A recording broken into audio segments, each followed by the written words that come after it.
In this video, I'm going to walk through how I set up my own LoRaWAN wireless sensor to track the moisture content in my soil.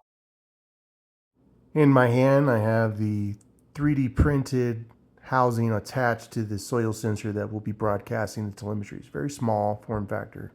915 megahertz Fresnel zone penetrating to the surface of the earth through a straight line.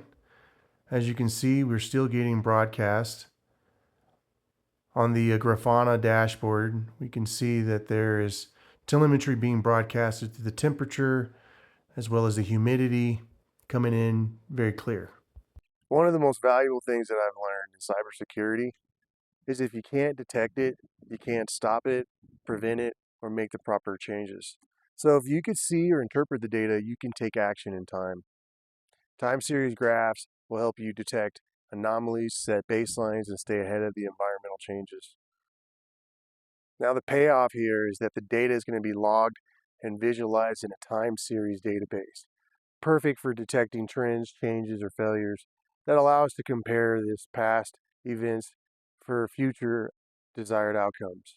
So let's say, last month we decided to put a sensor and it was not enough water. So we can augment our water plant.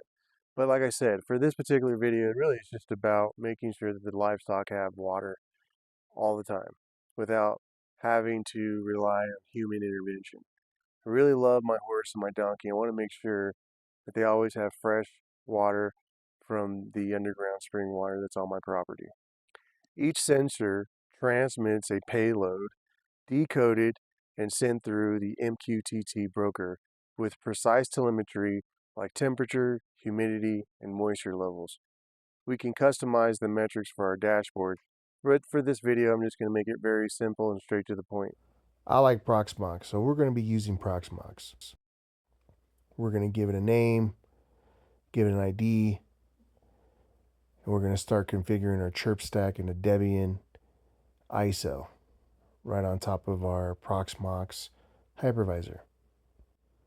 Once the VM is set up, we can go ahead and start configuring the ChirpStat server. And essentially what we need to do is get the broker to sit on top as a service of the ChirpStat to broadcast to our database. And this will store the values from the sensor that can be queried later for the dashboard or for our logs. Next, we have to configure the database. You can use MySQL or PostgreSQL.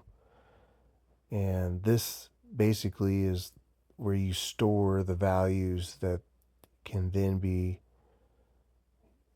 listened or queried later.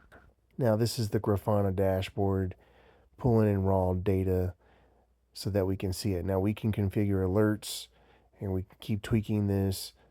But this is a solid way to go from a VM with an edge sensor all the way to our core to a dashboard that shows us what's happening.